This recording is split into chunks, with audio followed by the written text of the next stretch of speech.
Kehadiran koperasi sebagai soko guru atau pilar utama perekonomian Indonesia mengalami pasang surut sejalan dengan perekonomian global.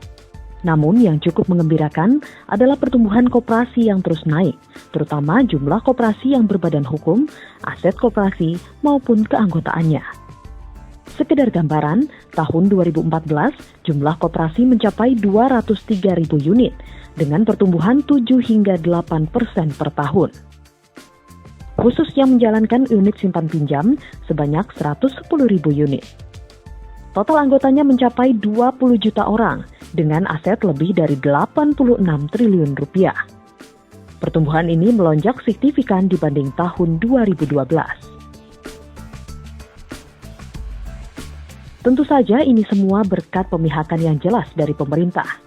Meski demikian, harus diakui, perlu terus ditingkatkan baik dalam manajemen, sumber daya manusia, akses permodalan, pendidikan, dan teknologi informasi. Semua dilakukan dalam rangka meningkatkan daya saing, terlebih menghadapi pasar bebas ASEAN Desember tahun ini.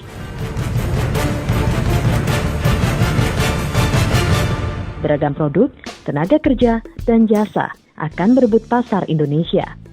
Sebuah tantangan yang harus dihadapi dengan seksama. Sejak berdiri di akhir abad 19, Koperasi Indonesia lahir bak malaikat penolong rakyat yang terjerat lintah darat. Saat ini pun kehadiran koperasi sebagai gerakan ekonomi yang otonom, khususnya unit simpan pinjam, masih tetap menjadi solusi bagi anggotanya yang sulit mengakses perbankan karena tidak memiliki agunan. Persoalannya adalah koperasi tidak hanya puas mampu melayani anggotanya. Koperasi simpan pinjam misalnya harus mampu mendorong usaha ekonomi produktif yang dibiayai agar lebih berkualitas sehingga bisa bersaing di pasar global. Kementerian Koperasi dan UKM telah memfasilitasi pengembangan koperasi dan UKM agar mampu meningkatkan daya saing. Kementerian Koperasi dan UKM juga menggelar festival usaha simpan pinjam dan pemberian penghargaan kepada koperasi simpan pinjam KSP yang dikemas dalam KSP Award 2015.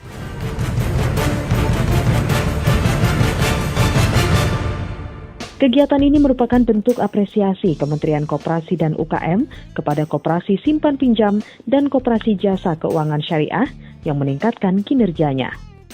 Tujuannya antara lain menghantarkan KJS, KJKS sebagai lembaga keuangan yang memiliki peran di tingkat nasional maupun internasional.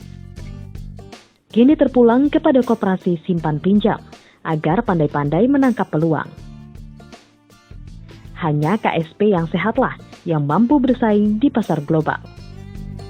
Rapatkan barisan, wujudkan KSP yang sehat demi ekonomi rakyat yang kuat, dan KSP menjadi solusi andalan pembiayaan usaha mikro.